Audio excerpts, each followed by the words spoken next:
de la Tierra era la de un globo situado en el centro del universo. Habitaban 3 continentes: Europa, África y Asia. En ese contexto se va a desarrollar una de las aventuras más extraordinarias de la historia. En 1492, un hombre intrépido decide abrir nuevos caminos y extender las fronteras del mundo. Desafiando certezas que habían perdurado durante siglos, en el transcurso de 10 años, el tiempo que duraron sus 4 viajes, Cristóbal Colón redibujó la imagen de la Tierra. Confrontando sus convicciones y sus observaciones con el corazón dividido entre su fe y la ciencia, Colón nos guía en este gran viaje que nos transporta desde la Edad Media al Nuevo Mundo. El mundo según Cristóbal Colón.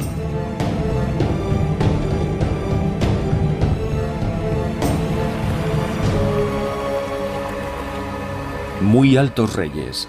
Desde muy corta edad empecé a navegar en el mar y he navegado hasta hoy. El propio oficio en sí mismo inclina a quien lo prosigue a desear conocer los secretos de este mundo. Hace más de 40 años que me dedico a ello. Todo lo que hasta hoy se ha navegado lo he recorrido. Recibí de nuestro Señor el espíritu de inteligencia. En la ciencia del mar me lo dio todo. Me dio manos para dibujar sobre la esfera las ciudades, los ríos, las montañas, las islas y los puertos, todo en su sitio exacto. El sitio exacto es la obsesión de Colón. Especificar los lugares situándolos en el mapa mundi. Nacido en Génova, Colón navega desde los 12 años en la marina mercante.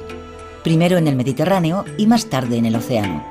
Desde las costas de Europa en el norte hasta las costas africanas en el sur. Para este experto navegante y apasionado cartógrafo, el mundo que recorre es el descrito en la geografía de Ptolomeo, matemático griego de la antigüedad, cuya obra acaba de ser redescubierta. Para el hombre de finales de 1400, el mundo estaba compuesto por 3 continentes: Asia, Europa y África. Obviamente porque cuando Ptolomeo escribió su cosmografía, solo conocía esos 3 viejos continentes. Europa era el continente que mejor se conocía en la época, ya que era el que más se había recorrido, incluso en los tiempos de Ptolomeo. África termina al sur del desierto del Sáhara. Se sabía perfectamente que la Tierra continuaba más allá de la línea del Ecuador, pero en esa región fue bautizada como la Tierra Quemada, porque el sol ecuatorial golpeaba con tanta fuerza que todo estaba árido. Por eso se creía que allí solo podían vivir hombres deformes, monstruos y animales igualmente monstruosos. La parte oriental es un gran bloque de continente que termina en la famosa península de Malaca, que Cristóbal Colón buscará desesperadamente en su tercer y cuarto viaje. El mundo así concebido terminaba en China, que había sido descubierta por Marco Polo. Ptolomeo no creía en la existencia de otras tierras, convencido de que el mundo terminaba en los confines de aquel inmenso mar. Marco Polo escribió que la superficie de la India es inmensa y está llena de maravillas. Sus bosques son los más altos. En esas montañas habitan los pigmeos, que tardan 3 años en gestar una criatura y mueren con 8 años de vida. Hay hombres que solo tienen un ojo y otros son acéfalos y tienen los ojos en los hombros. Allí viven los macrobianos, hombres de 6 metros de altura que luchan contra los grifos, leones que tienen alas y garras como las águilas. Oriente agita la imaginación de Cristóbal Colón. Está fascinado por el libro de las maravillas de Marco Polo y por los cuentos de viajes escritos por el caballero inglés Juan de Mandeville, que hacen soñar desde hace siglos a los viajeros. Describen la India y China como tierras míticas, gobernadas por príncipes nobles y guerreros. Colón sueña con recorrer el mundo, pero es también un mercader. Sabe que Oriente es el gran mercado de donde provienen todas las riquezas del mundo: el oro, las piedras preciosas, las especias, riquezas que se habían vuelto inaccesibles. La ruta que permitió durante siglos los intercambios comerciales entre Europa y Asia permanece cortada desde hace 30 años, cuando Constantinopla, la capital del Imperio Bizantino, cayó en manos de los otomanos. En 1480, Cristóbal Colón, navegante genovés, va a buscar a los países más dinámicos de Europa, Portugal y España, los medios para llevar a cabo su proyecto. Marco Polo y Mandeville eran importantes para Colón, igual que Pierre de Illy y otros escritos que estaba leyendo para tratar de orientarse. Y ello en sí mismo es un hecho interesante y significativo. Colón era un navegante excepcional, eso lo sabemos. De hecho, probablemente una de las claves de su supervivencia es el hecho de que tenía unas cualidades extraordinarias como navegante. Pero no era necesario leer a Marco Polo o a Mandeville para desarrollar unas habilidades especiales como navegante. Al contrario, probablemente es una idiotez sumergirte demasiado en textos como esos si tu principal virtud e interés es averiguar cómo llegar desde el punto A al punto B. Colón no se contentaba con leer los textos, los rellenaba de comentarios interminables, lo que indica que tenía otras cosas en mente. Quería ser algo más que un brillante navegante en las costas de África Occidental. Intentaba comprender la forma que tenía el mundo.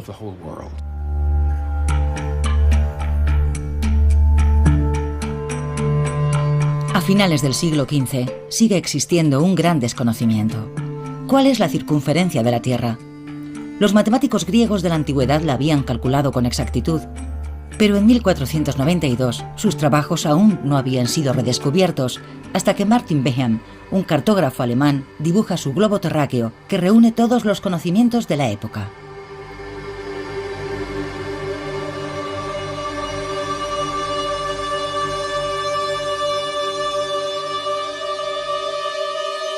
En él aparecen los 3 continentes conocidos, las tierras habitadas, las islas en el océano y sobre todo Zipango, el Japón que Marco Polo describió sin jamás haberlo visto.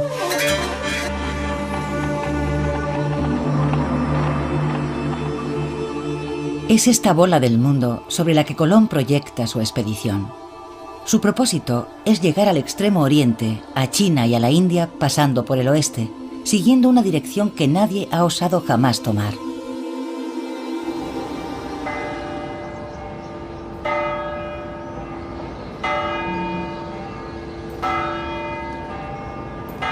En Sevilla, Colón busca fundamentar su proyecto basándose en datos científicos. Estudia todas las obras escritas desde la antigüedad, anota, dibuja, calcula.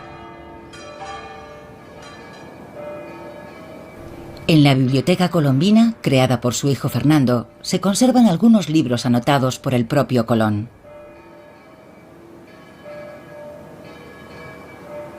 Incluye peculiarmente una carta copiada por su mano del físico Paolo Toscanelli que apoya su proyecto. Lo que es interesante de este libro es que una vez, esto sería evidentemente el libro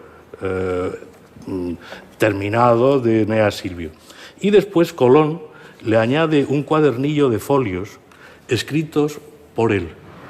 Este cuadernillo de folios comienza por la famosa carta de Toscanelli, esto es letra toda de Cristóbal Colón, la carta de Toscanelli anunciando al rey de Portugal que se puede hacer el viaje a la India por el poniente y que se puede llegar también, antes de la India, se puede llegar a la isla de Zipango, en Japón, evidentemente.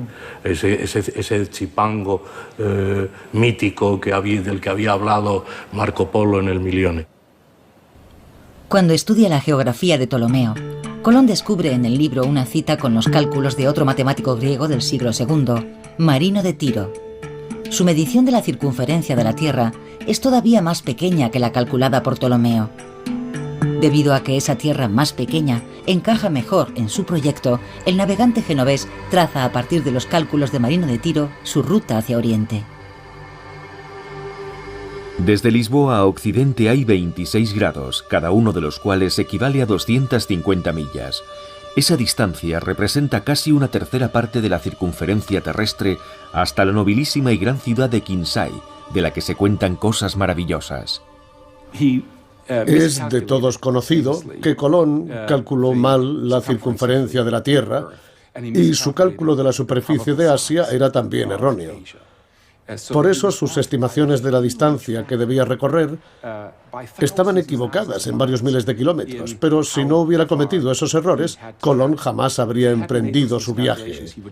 De hecho, hoy sabemos que la gente y los intelectuales de la corte del rey de Portugal y de la corte del rey y la reina de España rechazaron el proyecto de Colón.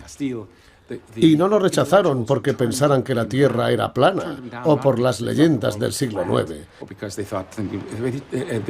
Lo rechazaron porque los cálculos matemáticos demostraban que Colón había cometido un error monumental en cuanto a la circunferencia del globo y que él y su tripulación corrían el riesgo de morir. Sus embarcaciones no podían transportar el alimento suficiente para un viaje tan largo. Sus temores estaban justificados, ya que Marino de Tiro había cometido dos errores. El primero era considerar que Europa, África y Asia ocupaban 225 grados, cuando hoy sabemos que los tres continentes ocupan solamente 130 grados. Las masas terrestres son, por tanto, proporcionalmente más pequeñas en la realidad que en el globo de Behaim, y la superficie marina mucho más grande. El segundo error de Marino de Tiro estriba en que, según sus estimaciones, la Tierra tiene 30.000 kilómetros de circunferencia, cuando en realidad tiene 40.000. La distancia que separa Europa de la India es, por tanto, 3 veces superior a la que imaginaba Colón.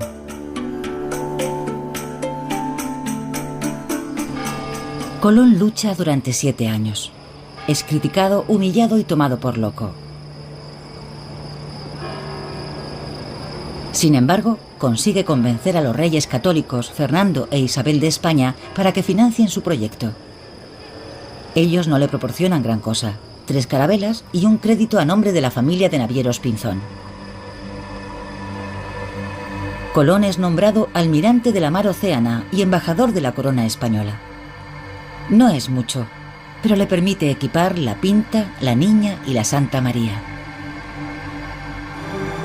Finalmente zarpa desde Palos, en el sur de España, el 3 de agosto de 1492. La tripulación, de 90 hombres, está compuesta por marineros que buscan fortuna.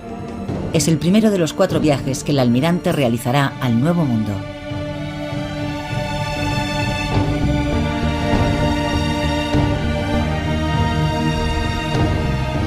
Primer viaje 1492-1493, llegar al este por el oeste.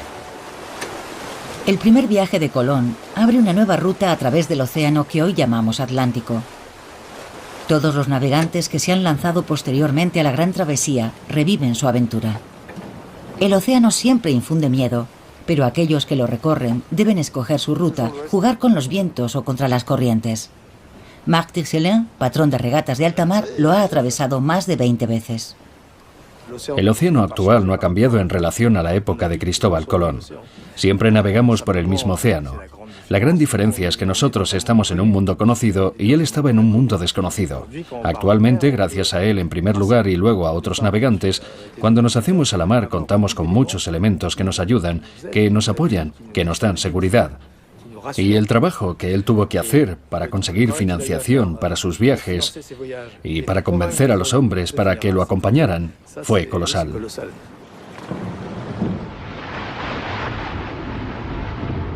Durante toda la Edad Media, el Océano Atlántico lleva el nombre de Mar de las Tinieblas. Es un espacio misterioso que inquieta y aterroriza a los navegantes. El mito de las columnas de Hércules que marcan en el estrecho de Gibraltar los límites del mundo conocido sigue presente en todas las mentes. Sin embargo, en el siglo XV, algunos se atreven a navegar por la mar Océana a lo largo de la costa. Otros, como Colón, han explorado las Canarias, Madeira y las Azores. En los mapas de la época, al lado de estos lugares reales, hay indicaciones de islas fantásticas que la imaginería de la Edad Media había situado en medio del océano. Brasil, Isla Redonda y Roja, San Brandán, en nombre del legendario monje irlandés, y Antilla, dibujada con forma de bandera y asociada al mito de la Atlántida. Estos lugares fantásticos darán sus nombres a la nueva geografía del mundo. La mayoría de las rutas, por lo general, pasan por las Azores. Lo que haremos es atravesar, evitando las depresiones y los sistemas climáticos europeos clásicos. Y luego intentaremos coger rápidamente los vientos alisios si es que están soplando en la zona, ya que eso depende de la época del año en la que zarpemos. Y más de la mitad del viaje navegaremos en los vientos alisios. Colón ha viajado a lo largo de la costa atlántica. Navegante bien informado, ha aprendido a utilizar los vientos que descienden hasta el Golfo de Guinea. Pero es el primero en tener la audacia de seguir los alisios, los vientos regulares que atraviesan el océano en dirección oeste y que hoy día siguen utilizando todos los navegantes.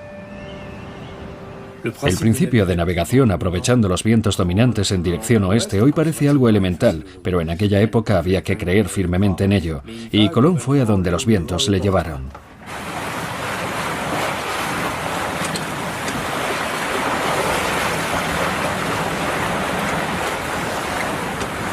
A la tripulación de Colón le preocupa la fuerza y la regularidad de estos vientos. Temen no poder remontarlos al regresar. En aquella época no tenían forma de saber cuándo iban a soplar los vientos alisios y aún seguimos estudiándolos hoy en día. Dependiendo de las condiciones climatológicas, si viramos un poco hacia el norte o un poco hacia el sur, notaremos la diferencia de fuerza en los vientos alisios. De manera que si no tenían instrumentos, yo por ejemplo he participado en la Mini Transat utilizando solo el sextante, sin anemómetro ni GPS, así que no puedo decir que navegara dependiendo exclusivamente de la fuerza del viento, pero sí en parte. Sabemos si estamos saliendo de un sistema o si estamos entrando en él. Y si Cristóbal Colón tenía buena memoria, como yo así lo creo, y él y su tripulación sabían enfrentarse a la naturaleza, entonces podían sacar enseguida sus propias conclusiones o al menos ir aprendiendo de la experiencia del día a día, porque su viaje duró mucho tiempo.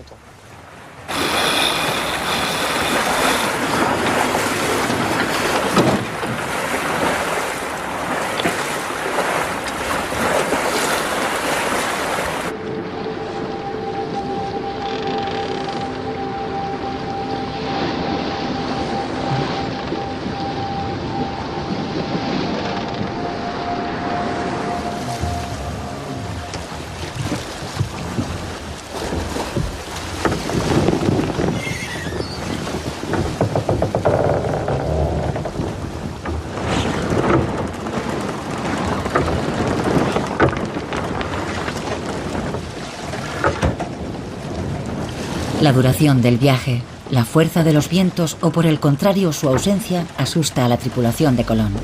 Pero otros terrores asaltan también a los marineros.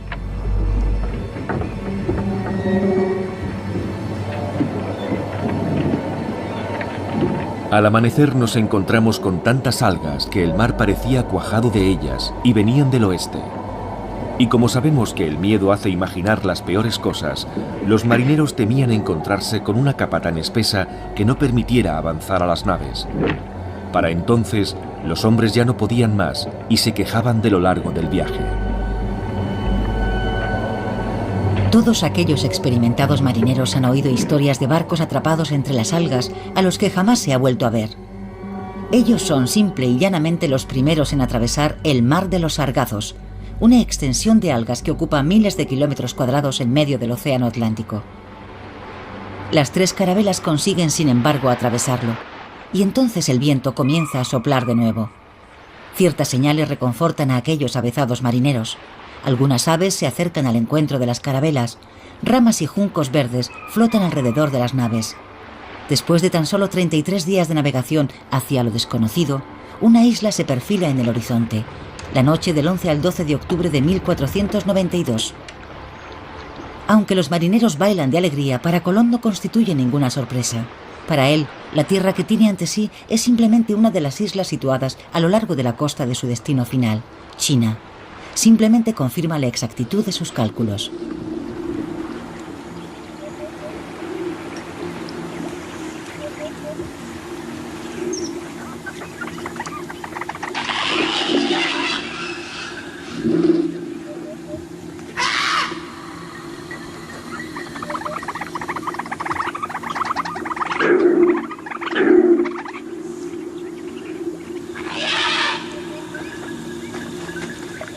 Todos los hombres que vi eran jóvenes, ninguno pasaba de 30 años.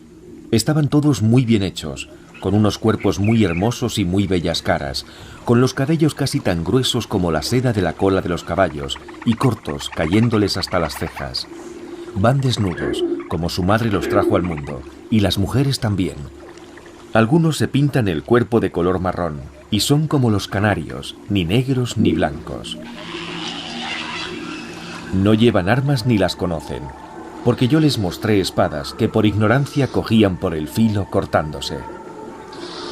Para ganarme su amistad, les di a algunos unos bonetes rojos y unas cuentas de vidrio que se colgaron del cuello, y muchas otras cosas de poco valor que les complacieron mucho.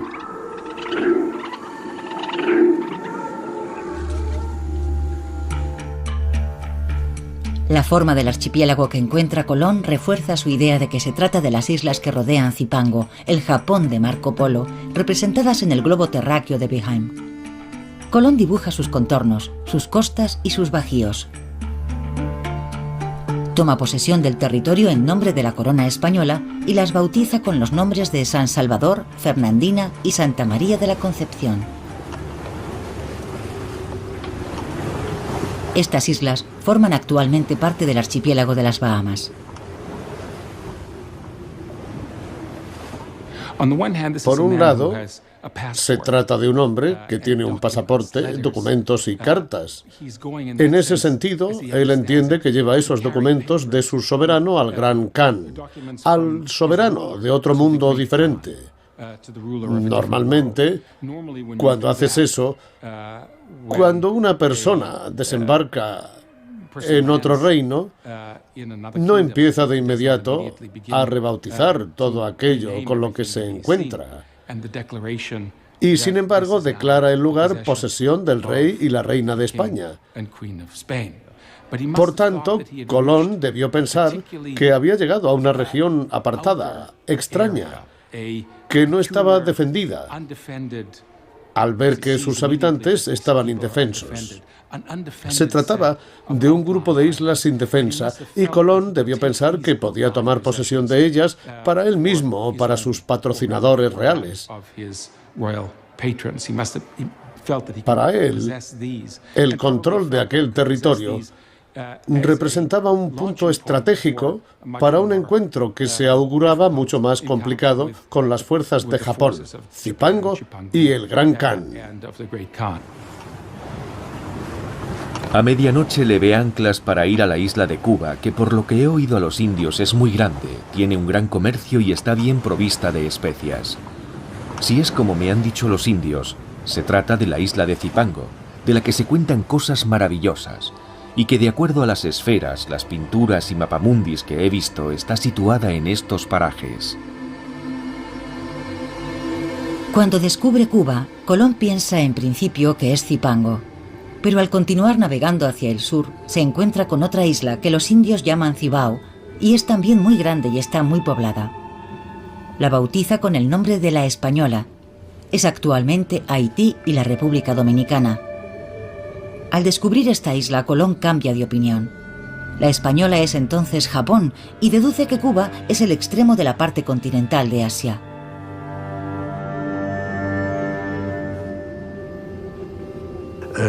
Él oye hablar de Cibao. Cibao es el lugar de las piedras. Pues Cibao, dice, esto tiene que ser Chipango. Ya estamos, ya hace la ecuación. Oye hablar en Cuba de Magón. Pues Magón será Manji, la China del sur. Catay, dividida entre Manji y Catay, pues Manji, la China del sur. En uno de sus libros hace anotaciones y hace equivalencias entre lo que ha leído y lo que ha visto en el Nuevo Mundo. Siempre partiendo de una base e intentando dar una explicación racional, que es para mí lo maravilloso de Colón, que aunque estuviera equivocado en todo, sin embargo, hace una explicación racional de todo lo que él está viendo. Él está totalmente convencido de que ha llegado a Catay e insiste en el error hasta el cuarto viaje. Por tanto, piensa que ha llegado a Catay, que es el puesto de avanzada del Gran Khan. Y de hecho, cuando habla de las personas que habitan en Guanahani o en la isla de la Española, las describe con el pelo negro como los chinos. Pero Detef Parduzca tirando a amarilla, algo que resulta lógico, ya que buscaba Cathay. Todo lo que ve lo asocia a la proximidad con China. Colón continúa su exploración a lo largo de la costa norte de la Española. El día de Navidad de 1492, el tiempo es bueno y el mar está en calma. Pero cuando cae la noche, la carabela más grande, la Santa María, encalla en los bajíos.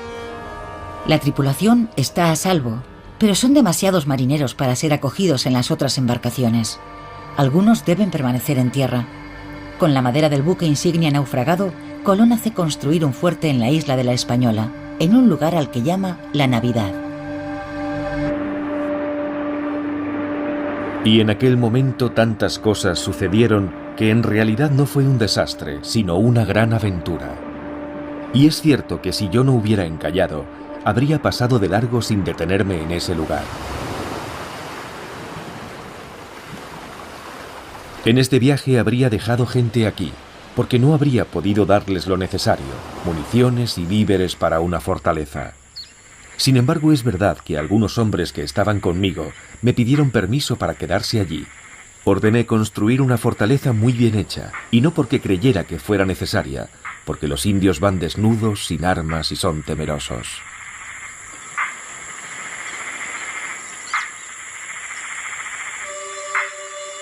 Armados con fusiles de pólvora que aterrorizan a los indios, 39 españoles se establecen en el fuerte de la Navidad.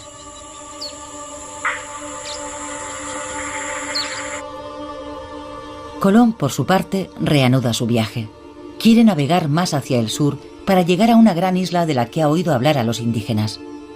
Pero una vez en el mar, frente a las costas de la Española, los marineros de la Niña, cansados y maltrechos, ruegan a Colón que aproveche los vientos favorables para regresar a España. Señor, porque sé que os regocijaréis de la gran victoria que Dios me ha concedido en mi viaje, os escribo esta carta, por la cual sabréis cómo en 33 días llegué a las Indias con la armada que vuestras ilustrísimas, rey y reina, me dieron, donde hallé muchas islas habitadas por innumerable gente, y cómo tomé posesión de todas ellas.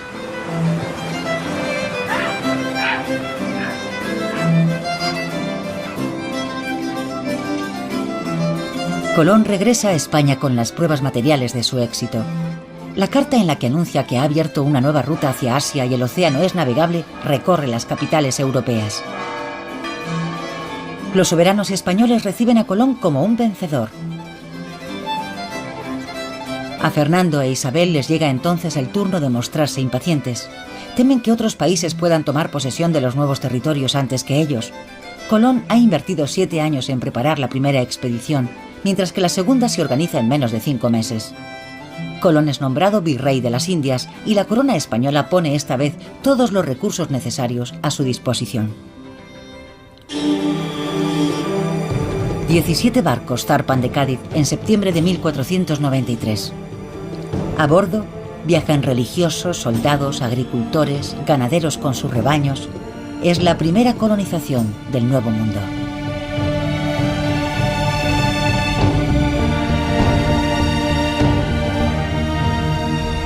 Merced a las indicaciones de los indígenas y a los datos obtenidos durante su primer viaje, Colón traza un rumbo sudoeste que lleva a sus carabelas hasta las Antillas Menores. Segundo viaje 1493-1496 con destino a las Indias. Colón arriba a las costas de Guadalupe, pero pronto tiene que volver a zarpar para reunirse con los hombres que ha dejado en la Española y han fundado una colonia allí. Navegué a lo largo de la costa de la Española hasta Montecristi. Vi que la gente que había dejado en el fuerte de la Navidad había caído en la discordia. Algunos se habían matado entre ellos, otros habían muerto por enfermedades contraídas por frecuentar a las mujeres, y otros habían perecido por represalias de los indios. Todo estaba destruido y calcinado. Si bien reconozco que la culpa de lo ocurrido fue de ellos mismos, el suceso es muy doloroso para mí y me causa gran aflicción.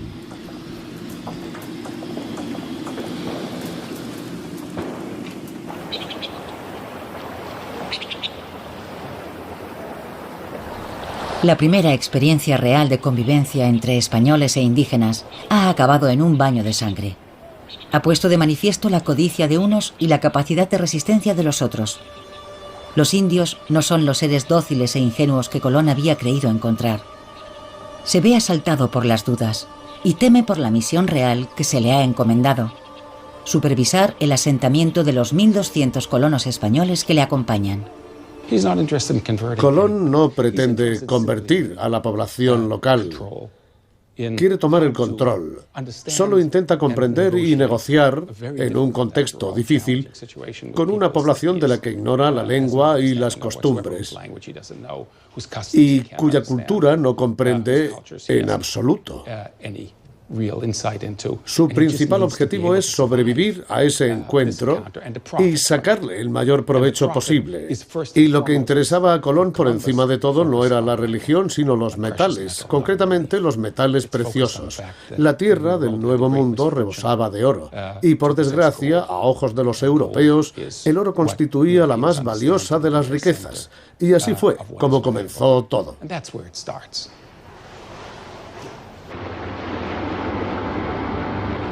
Busqué un lugar para establecer una ciudad. Finalmente, no en un puerto cerrado, sino en una gran bahía, construimos la Isabela. El nombre indígena de esta tierra es Cibao, que en nuestra lengua significa lugar cubierto de piedras. Es una provincia inmensa y densamente poblada. El aire es suave, el más templado que pudimos encontrar. Hay gran abundancia de oro, pero no en los ríos, sino más bien en las laderas de las colinas y en las montañas.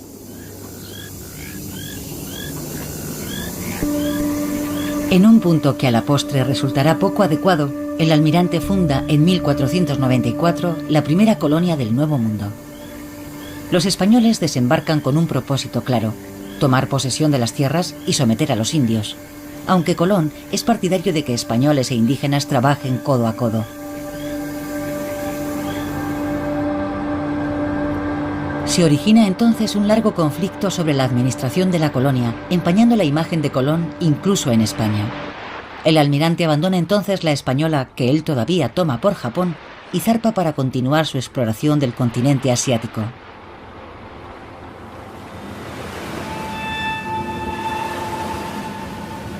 Navegué en dirección a Cuba con la intención de seguir la costa que había dejado en mi primer viaje, hasta el momento en que pudiera averiguar si se trataba de una isla o de tierra firme. Iba en busca de una provincia llamada Manji y eché el ancla cerca de un gran poblado cuyo jefe me conocía, ya que había oído relatos sobre mi primer viaje. Le pregunté si esta tierra se extendía hacia el oeste. El jefe, que era un hombre de bien, de edad avanzada, me respondió que esta tierra era inmensa y que nunca había oído a nadie afirmar que supiera dónde terminaba.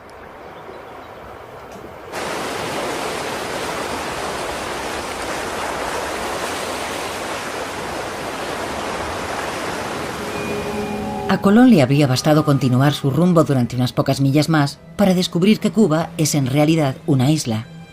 Pero el almirante y su tripulación no albergan la menor duda, y jurarán ante notario que Cuba es el comienzo de la tierra firme, el extremo oriental del continente asiático.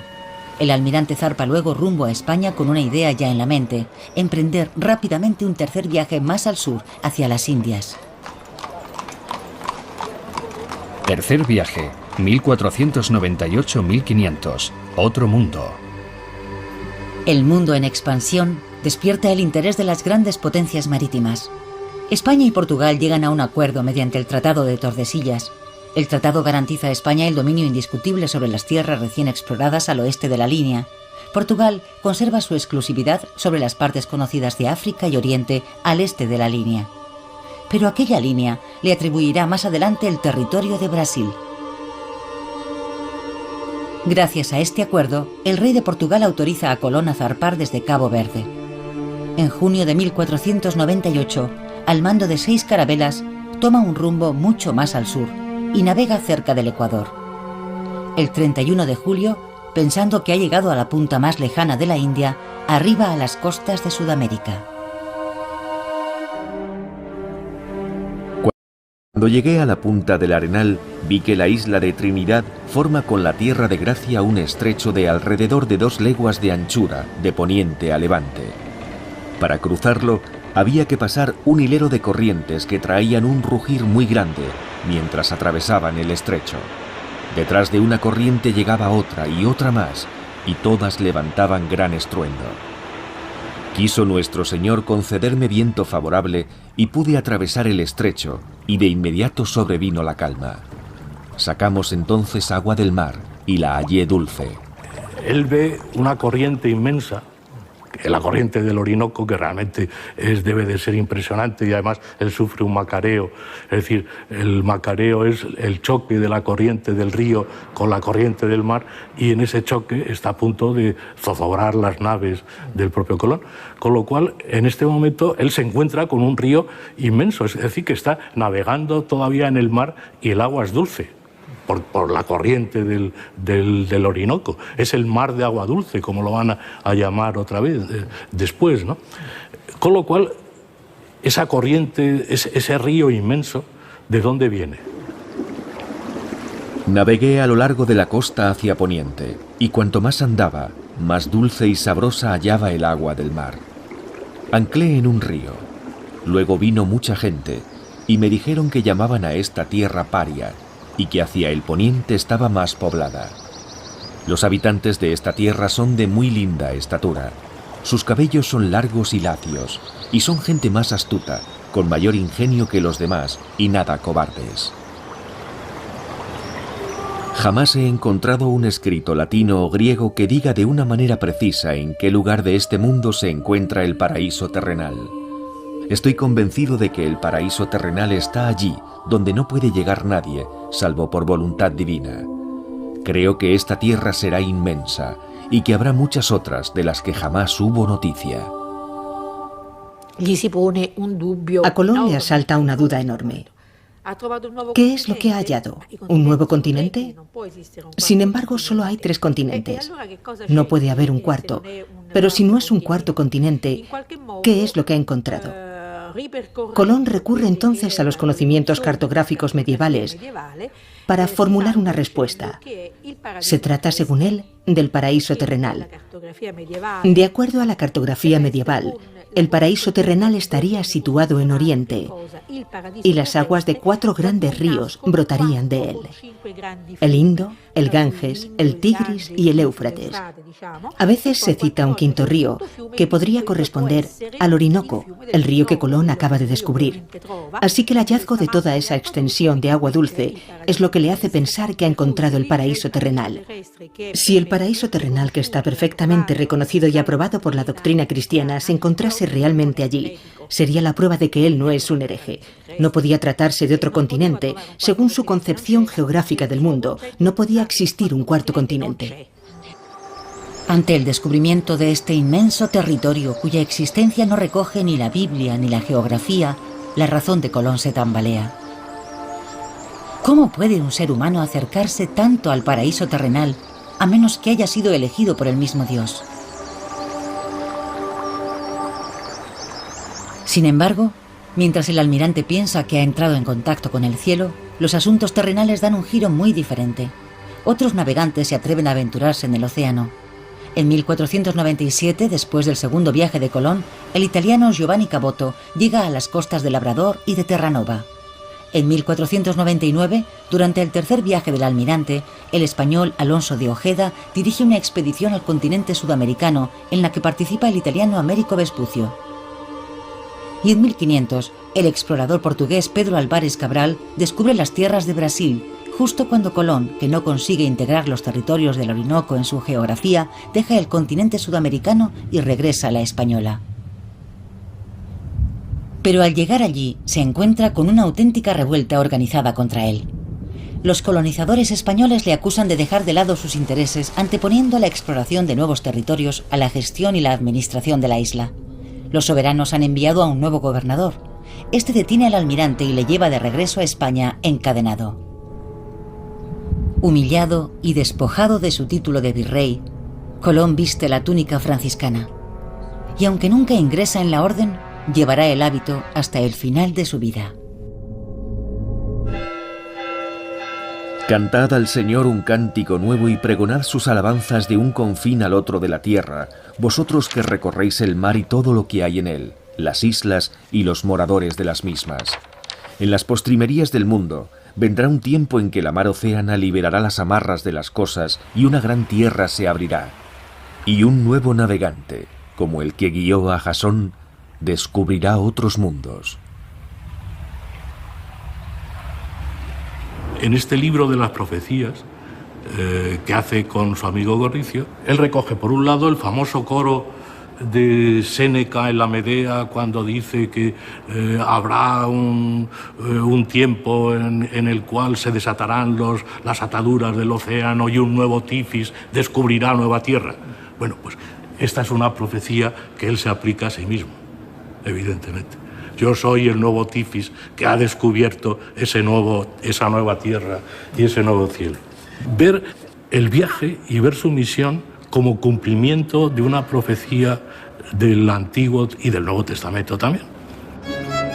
A pesar de su exaltación mística, las observaciones científicas de Colón, sus notas, sus apuntes y sus bocetos constituirán una formidable fuente de información para elaborar la nueva faz de la Tierra. Permiten elaborar cartas, planisferios y mapamundis donde figuran los territorios recién descubiertos. En el año 1500, el planisferio de Juan de la Cosa representa el Nuevo Mundo por primera vez.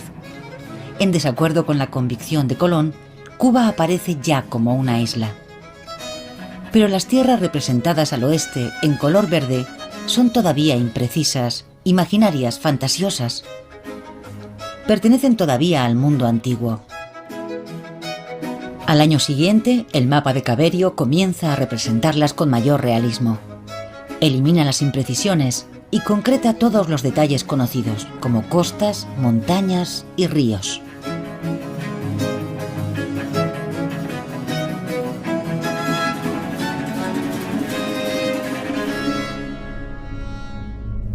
Colón es un alma atormentada. Su obsesión es irrefrenable. Debe llegar a las Indias por la ruta occidental.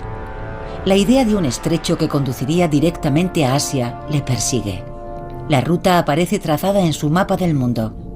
La península de Malaca, descrita por Marco Polo, China y finalmente la India. Pese a haber caído en desgracia, los reyes Fernando e Isabel nunca han puesto en duda su capacidad como navegante. Tras pasar un año consumido por la impaciencia, Colón logra persuadirles para que le proporcionen los barcos, los hombres y los víveres necesarios para su cuarta expedición. El almirante está a punto de cumplir 50 años. Cuarto viaje, 1502-1504, en busca del estrecho.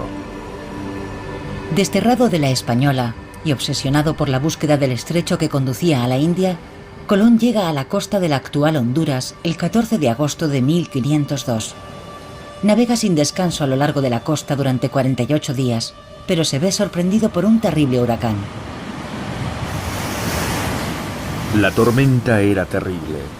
Nunca unos ojos vieron una mar tan alta, tan terrible y llena de espuma. El viento nos impedía avanzar y ni siquiera nos dejaba la oportunidad de correr hacia algún cabo. Allí me detenía, en aquella mar hecha sangre, que hervía como caldera en un gran fuego. Jamás se ha visto un cielo tan espantoso. Un día con su noche ardió como un horno. Y tal era el fuego que arrojaban sus rayos, que a cada instante miraba yo si no se había llevado mis mástiles y mis velas.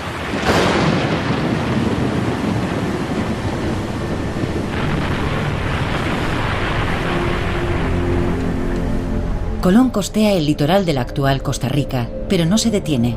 Solo cuando entra en las lagunas de Panamá, el almirante ordena a sus chalupas atracar en una gran bahía cerca de la región de Veragua. Está convencido de que ha llegado al estrecho.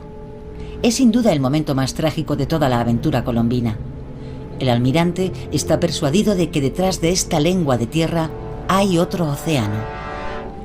Pero a pesar de realizar numerosas tentativas, no consigue encontrar el pasaje. Sin embargo, su intuición es acertada. Se encuentra en el lugar exacto donde 400 años más tarde se abrirá el Canal de Panamá. Así que allí, el sueño de Colón se hizo añicos. El marino está exhausto por los viajes, se encuentra enfermo, sufre de gota y padece una infección ocular grave.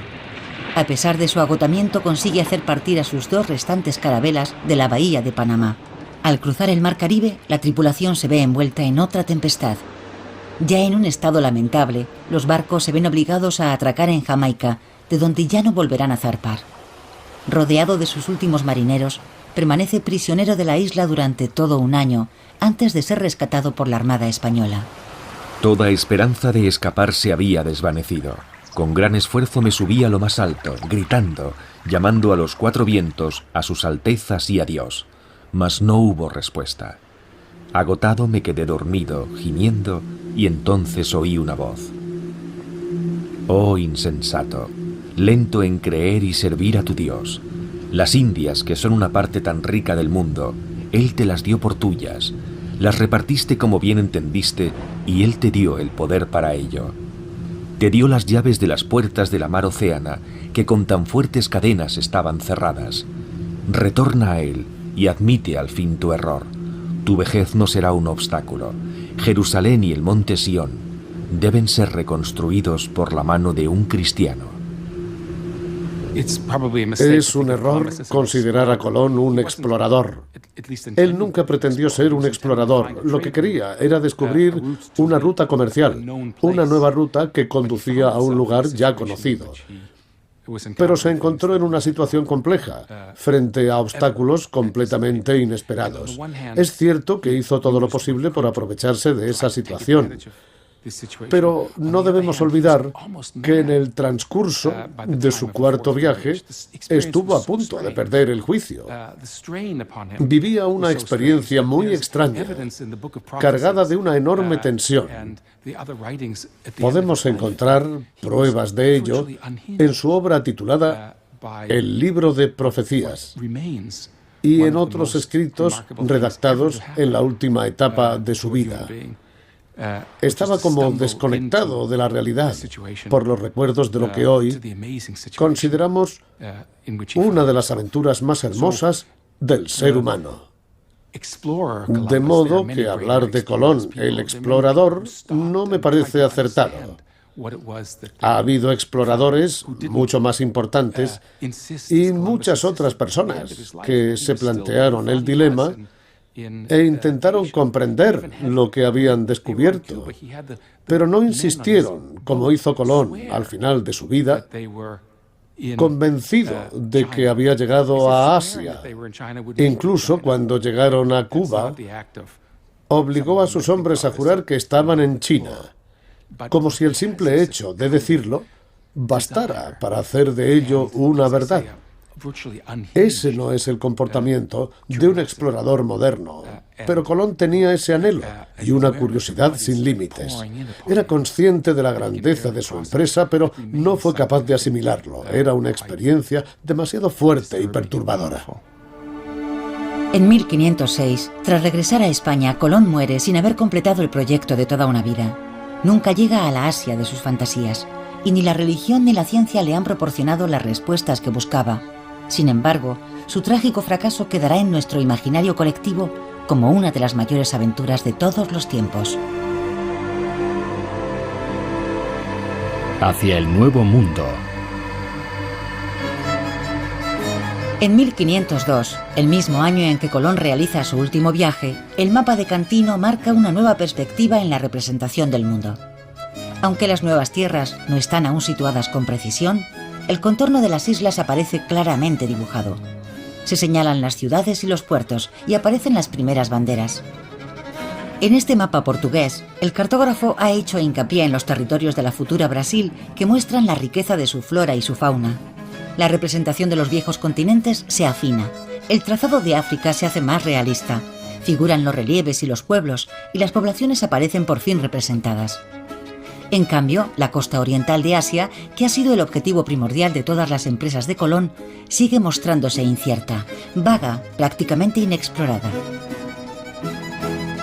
5 años más tarde, el cartógrafo Waldseemüller dibuja el mundo como una proyección cónica. Las nuevas tierras aparecen representadas en un espacio mucho más extendido en comparación con el viejo sistema tolemaico. Por fin se distinguen de las de Asia. El nombre de América, inspirado en Américo Vespucio, el primero en explorar el continente sudamericano, aparece por primera vez.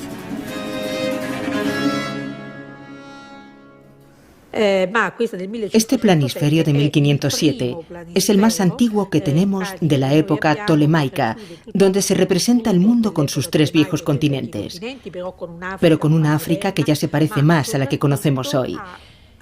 Y sobre todo, un nuevo continente, un nuevo mundo que Valsmola, el cartógrafo, bautizó con el nombre de América. Estamos en 1507. La única parte conocida es la descubierta durante el tercer y cuarto viaje de Colón, por los viajes de Martín Alonso y de otros españoles en el norte, y por los viajes de Cabral y de Vespucio a Brasil. Esta parte del mundo se convertirá a partir de entonces en la América portuguesa. Habrá que esperar hasta 1523 para que Giovanni Vespucio, sobrino de Américo, dibuje un mundo atravesado por doquier por intrépidas carabelas. Las expediciones marítimas se multiplican, alejando lo misterioso y lo desconocido. Y la costa sur del Istmo de Panamá, la que Colón no pudo franquear, se representa con gran precisión. Y al atravesarlo, se descubrirá otro océano al oeste de estas nuevas tierras. Hoy lo conocemos con el nombre de Océano Pacífico. En el atlas dibujado por Cabot en 1540, la nueva geografía del planeta se hace más rotunda y el continente americano asume el lugar que le corresponde. Sus contornos toman forma, sus relieves se marcan y sus espacios se pueblan, a pesar de que las zonas aún inexploradas se designan como terra incógnita. El nuevo océano, que entonces todavía se le conoce como el Mar del Sur, empuja las viejas tierras de Japón y Asia hacia el extremo oeste del mapa. No subsiste la menor duda, el Nuevo Mundo es una entidad totalmente separada del continente asiático. Pero habrá que esperar hasta finales del siglo XVI para que sea finalmente considerado y representado como un continente en sí mismo. El mundo antiguo de Colón se derrumba al enfrentarse a esta nueva realidad. Otro mundo, inimaginable, le ha bloqueado el paso. Sin embargo, sus viajes abren el camino a un nuevo mundo, el nuestro.